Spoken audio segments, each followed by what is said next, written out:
ಎಲ್ಲರಿಗೂ ನಮಸ್ಕಾರಗಳು. ಎಲ್ಲರಿಗೂ ವಿಜ್ಞಾಪನೆಗಳು. ದಿನಾಂಕ 6 ಜುಲೈ ಭಾನುವಾರದಂದು ಹಿರಿಯೂರಿನ ಆದಿವಾಲ ಗ್ರಾಮದಲ್ಲಿ ನಿರ್ಮಾಣ ಹಂತದಲ್ಲಿರುವ ಮಹಾಮೈತ್ರಿಯ ಪತ್ರಿಜಿ ಪಿರಮಿಡ್ನ ಆವರಣದಲ್ಲಿ ಪ್ರಸಾದ ನಿಲಯ ಅನ್ನಪ್ರಸಾದ ನಿಲಯವನ್ನು ಶ್ರೀಮತಿ ಸ್ವರ್ಣಮಾಲಾ ಪತ್ರಿಜಿಯವರು ನೆರವೇರಿಸಲಿದ್ದಾರೆ.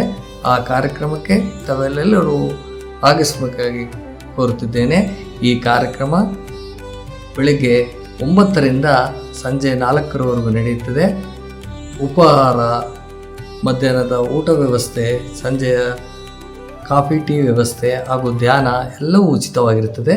ತಾವುಗಳೆಲ್ಲರೂ ಬಂದು ಈ ಕಾರ್ಯಕ್ರಮಕ್ಕೆ ಶೋಭೆಯನ್ನು ತರಬೇಕಾಗಿ ಕೋರಲಾಗಿದೆ. ಹಾಗೂ ಈ ಕಾರ್ಯಕ್ರಮಕ್ಕೆ ತಮ್ಮೆಲ್ಲರಿಗೂ ವಿನಂತಿಸಿಕೊಳ್ಳುತ್ತೇನೆ. ತನು, ಮನ, ಧನ ಎಲ್ಲ ರೀತಿಯಿಂದ ಸಹಕರಿಸಬೇಕಾಗಿ ಈ ಮೂಲಕ ಪ್ರಾರ್ಥಿಸಿಕೊಳ್ಳುತ್ತೇನೆ. ಎಲ್ಲರಿಗೂ ಆಮಂತ್ರಿಸುತ್ತಿದ್ದೇನೆ. ಜೈ ಓ Patriji. Thank you very much masters.